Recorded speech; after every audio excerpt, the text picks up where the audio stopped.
What's up, everybody? Welcome back to 40 Fitness. Man, I'm here today to discuss the bench press and how I perform it, and hopefully give you guys some tips to help you be able to perform the move safely. Because if performed incorrectly, it could be one of the most dangerous moves in the gym you can perform. It's responsible for plenty of shoulder injuries. So the first thing I would like to tell everybody is you got to find where your hand and your feet should be placed.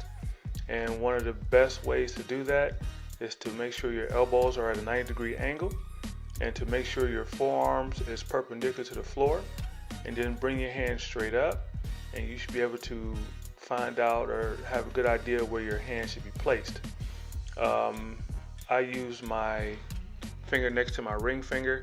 It helps me all the time, especially if I use the same bar. If I use a different bar, usually I have to perform the ritual all over again about having my elbows 90 degrees and my forearms perpendicular to the floor, and then punching straight up to find out where my hand should be placed on the bar. Now, another quick way I've learned to bench more efficiently and quickly is I always had problems with scapular retraction and engaging my lats as I'm performing my bench press. So this is a simple method that I use to help out with that and to help me better stay engaged throughout the movement.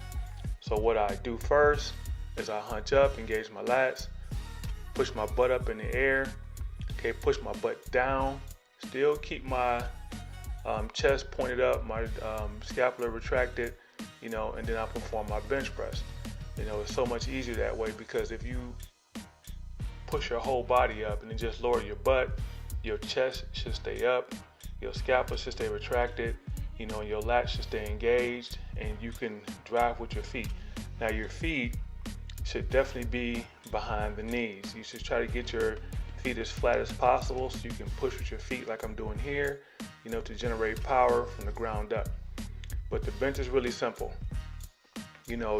Most problems I see with people, in the bench press is they like to use too much weight, like to get, too strong, too fast in the bench.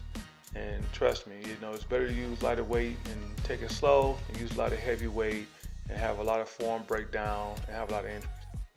Here I'm performing a close grip bench. Now, if you want nice big tries, the close grip bench to me is one of my go-to movements. If you notice, my elbows are more like a 75-degree angle at this point, and I'm keeping them closer to my body to prevent injury. And I'm not putting my hands so close together, because all that's going to do is put a big strain on your wrist. So you want to take, you can really go shoulder width, with a close grip bench. You just want to have your elbows, at a more 75 or 70-degree angle. You want to keep your elbows as close to your body as possible, and you still should retract your scapula. You don't have to have as big as arch in your back as you do for the flat, for the close grip, because you're not going to be using that much weight. And I just find this way a little bit more comfortable than actually having a big arch. So this is one of the better movements if you want to have nice arm development. Here you see me on a different bench, so I had to do the ritual all over again, but it's still pretty much the same premise.